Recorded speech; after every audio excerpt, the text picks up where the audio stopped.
There is a specific kind of silence that happens when someone reads a piece of paper and realizes that everything they planned for is gone. I have seen that silence twice in my life. Once in a hospital room. Once across a conference table in a renovated house on Main Street in Dayton. The second time, I was the one who put the paper there. My name is Bernard. I worked pipe for 34 years. Let me back up. Welcome to Real Life Verdict. Get comfortable. The people in this story had every chance to behave themselves. They just chose wrong. Drop a comment, hit that like button, and make sure you're subscribed. I am a steam fitter. Was a steam fitter. 34 years at the same regional hospital in Central Ohio, running pipe, maintaining the boiler system, teaching apprentices how to read mechanical drawings and use their hands for something that mattered. I showed up early. I left late.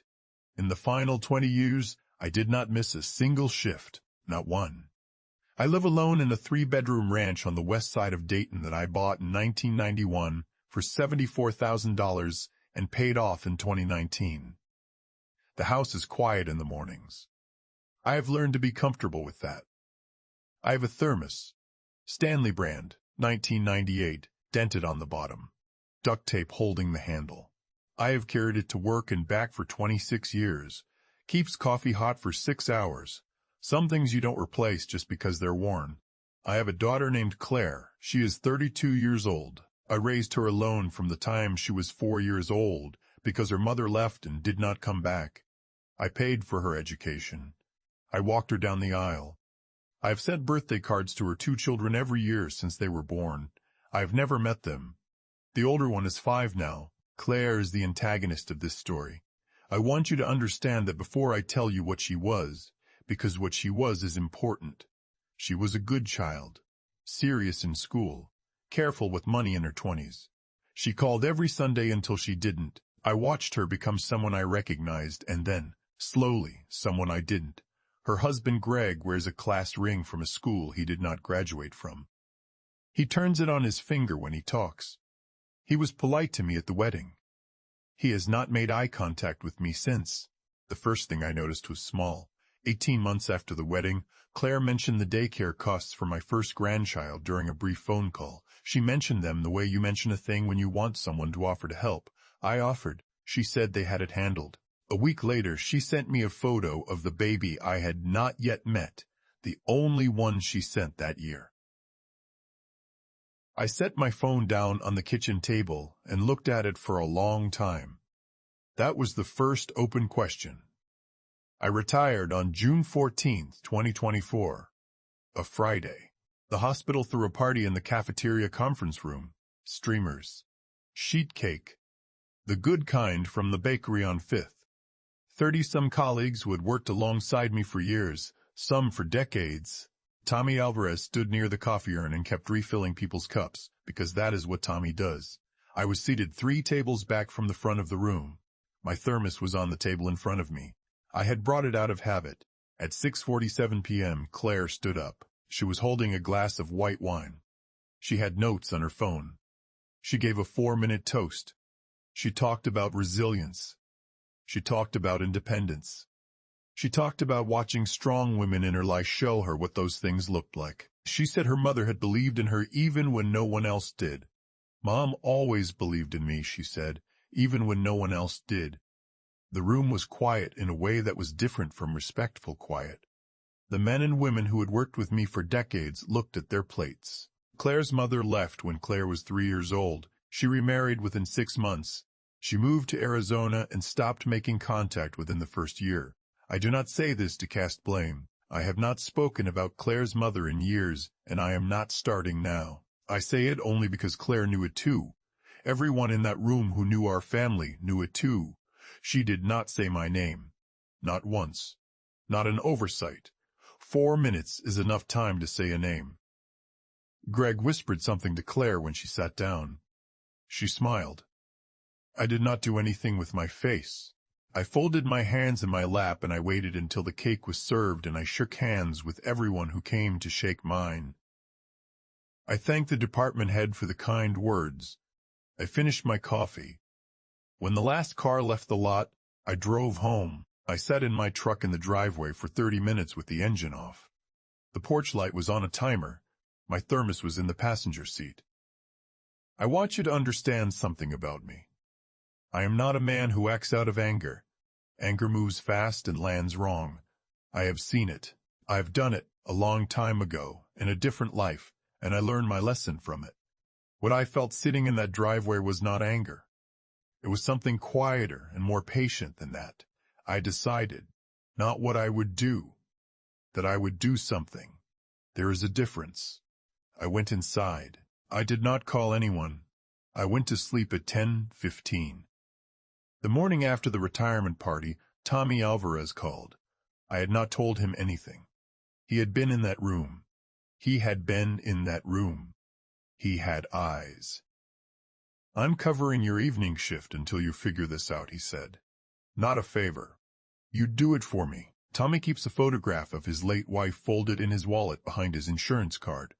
I have only ever seen him look at it once, the day he brought lunch to the job site after she died, before we'd all found out, and he sat by himself for 15 minutes and didn't say anything. He did not make a thing of the phone call. He did not ask what I was planning. He said what he said, and he meant it, and there were no conditions attached. I thanked him. I did not have words for what his call had cost him nothing and meant to me, so I just said thank you, and he said he'd see me when he saw me, and that was it. Now, before I go further, if this story is making you think about someone in your own life who has been counting what you have, without counting what you gave, I need you to drop that in the comments. Because you are not alone, and I want to hear it. If you are watching this and you haven't subscribed yet, do it now. What is coming in the next few minutes is the part that changes how you see the whole thing. Let's keep going. I want you to stay with me here because this is where everything I thought I understood started to come apart. Not fall apart. Come apart. The way you take apart something you built, carefully, one piece at a time, to understand how it was put together. The 4 years before that night were a pattern. I see that clearly now. At the time I named each thing to myself as it happened, and I set each one aside, and I waited. 3 years ago, Claire stopped inviting me to Thanksgiving. She told me they were keeping it small. I accepted that. 2 weeks later, she posted photographs on social media of the holiday with Greg's extended family. 20 people, minimum. I looked at the photos once. I did not comment. I wondered if I had misunderstood something about my own daughter. 2 years ago, she stopped returning my calls reliably. I would leave a voicemail on a Sunday and hear back by text on Wednesday 4 words, 5 at the outside. I can see read receipts on a text message. I am 64, not 104. I know what it means when a message shows delivered and the receipt never turns on. A year ago, I asked to meet my grandchildren. My grandson was 4. My granddaughter had just turned 2. Claire said, "They're at a difficult age right now." I wrote that down, not because I didn't understand what she meant, because I wanted to remember exactly how she said it. 3 months ago, I texted asking if I could come to my grandson's 5th birthday. She did not reply. I noticed all of this. I filed all of this. I am a man who spent 34 years reading systems, gauges, pressure lines, the sounds a boiler makes when something is building that shouldn't be. You learn to read things. You learn to wait until you understand what you're reading before you act. 6 months ago, Claire stopped by to drop off a Christmas card. She did not come inside.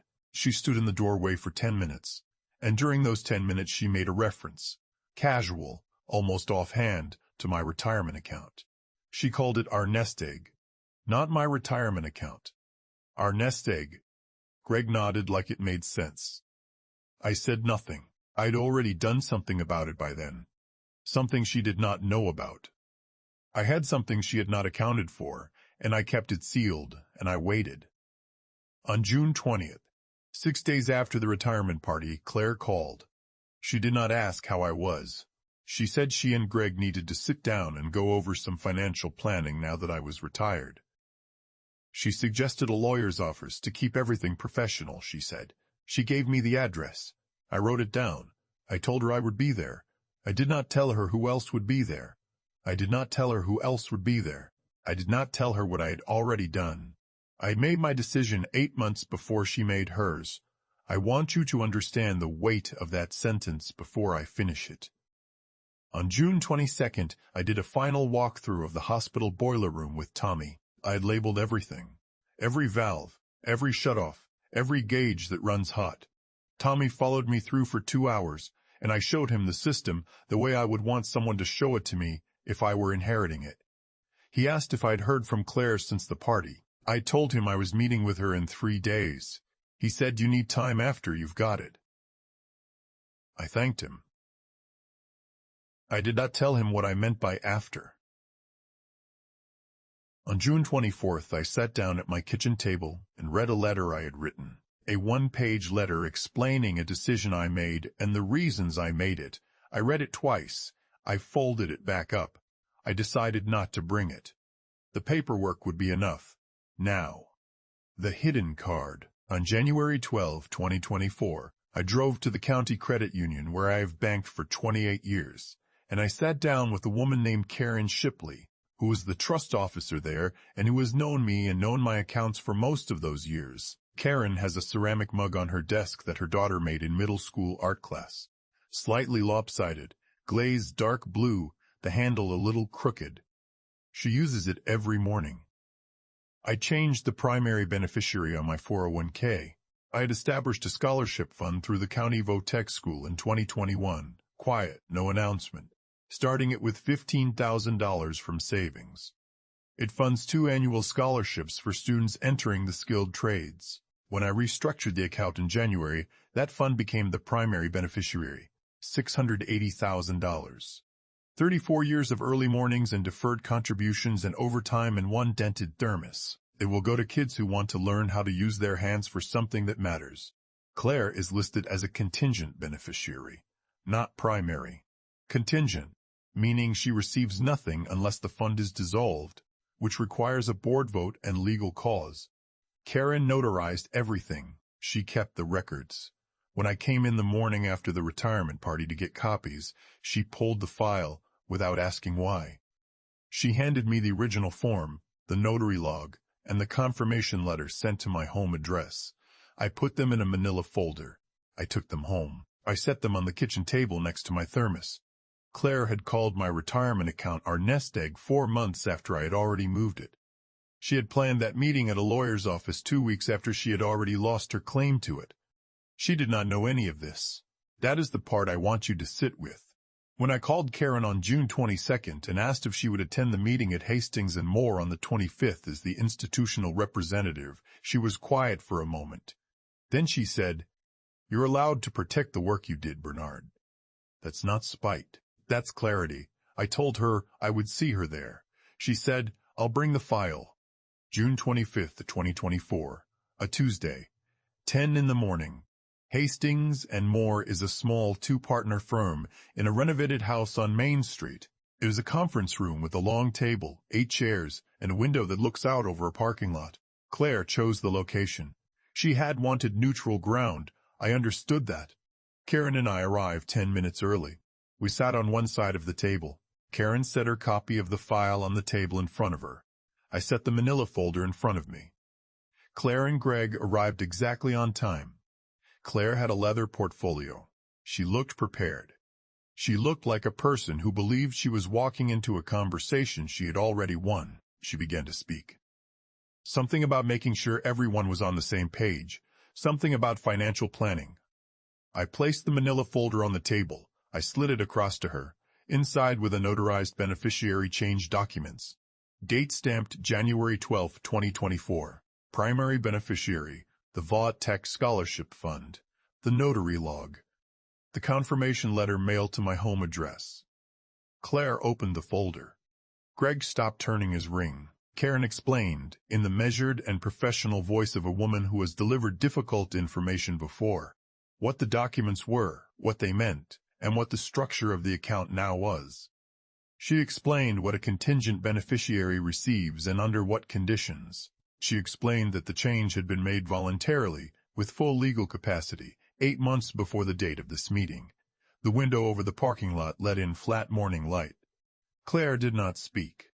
I looked at my daughter. I thought about a little girl who used to fall asleep on the couch waiting for me to come home from the late shift. I thought about the tuition checks and the wedding flowers and the birthday cards with no reply.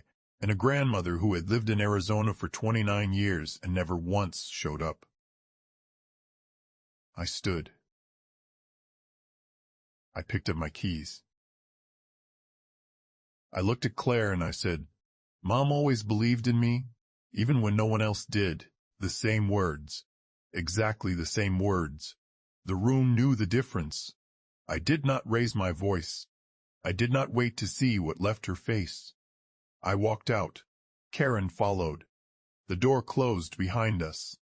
Gently. Main Street in Dayton, at 10 in the morning, in late June. The air was warm, and there was a little wind off the river. I stood next to my truck for a moment, and I did not do anything in particular. I reached into the cab and I took my thermos off the passenger seat. The duct tape on the handle had started to peel at the corner, and I pressed it back down. Then I opened it and I poured a cup, still hot. I had walked into that building as a man whose daughter was going to explain his own money to him. I walked out as a man who had just funded 2 scholarships a year for kids who would use their hands to build things that would outlast everyone in that room. There is a specific kind of silence that happens when someone reads a piece of paper and realizes that everything they planned for is gone. I know what that silence sounds like now. I drove home. The house was quiet in the way I have learned to be comfortable with. Some things you don't replace just because they're worn. Some things you let go of because you finally understand they were never what you thought they were. That is the difference between the two.